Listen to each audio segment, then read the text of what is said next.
Ganito talaga guys ang masarap na pagkaluto ng pansit canton gisado. Yung may sabaw-sabaw siya konti. Hindi naman yung sabaw na marami guys, yung parang sarsa lang. Ganitong luto talaga sa pansit canton gisado ang masarap.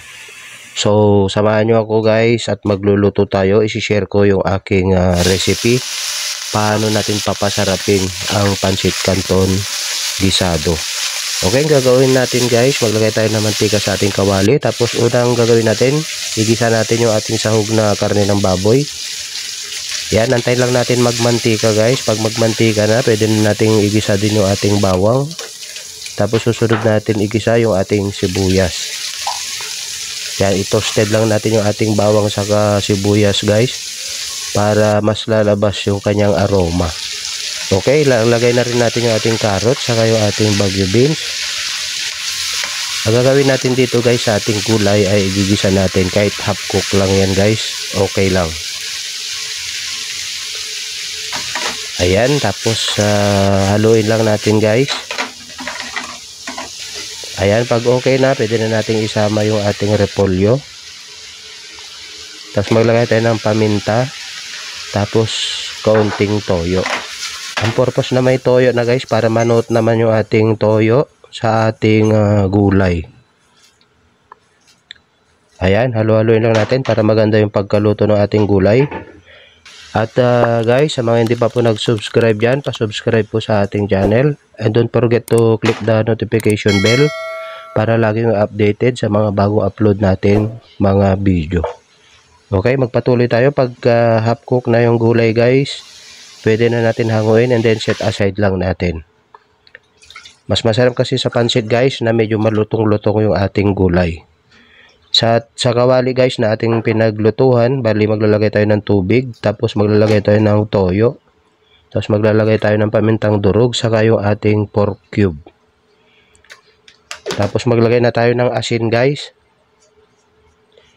Yan, nilagay ko na yung asin guys para matunaw and then manuot na yung ating mga ingredients sa ating tubig. Yan po yung purpose. Pero pag makulangan kayo sa lasa guys, mamaya pwede kayong mag-add ng salt. Yan, pag kumukulo na guys, ilagay na natin yung ating pansit canton. Yan, kita nyo guys, medyo marami-rami yung aking sabaw sa aking pansit canton, kasi mamaya yan guys sisip-sipin ng ating pansit canton yung ating sabaw. Yan. Okay, takpan lang natin, antay lang natin lumambot yung ating pansit canton guys.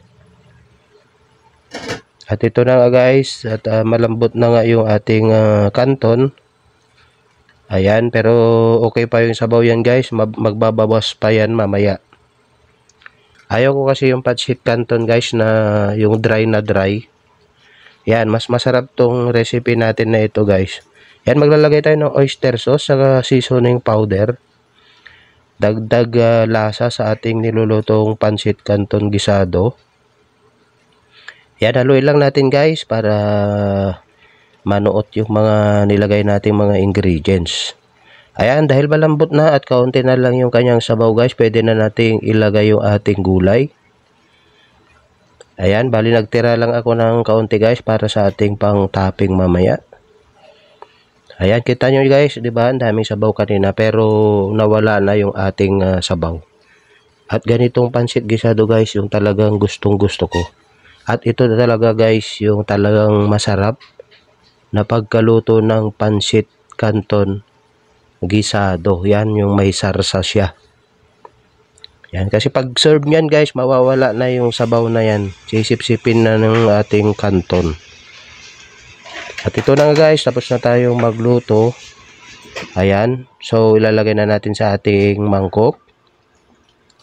Tapos magme-merienda na tayo mamaya guys. Yan, tingnan nyo guys, wala na yung kanyang sabaw. Yan, pero ganito yung masarap talaga guys, yung medyo basa-basa na pansit canton gisado. At ito na guys, bali naglagay lang ako ng onion leek dito para sa ating topping. At itsura pa lang talagang masarap guys. Subukan nyo to guys at hindi kayo magsisisi. Okay, thank you.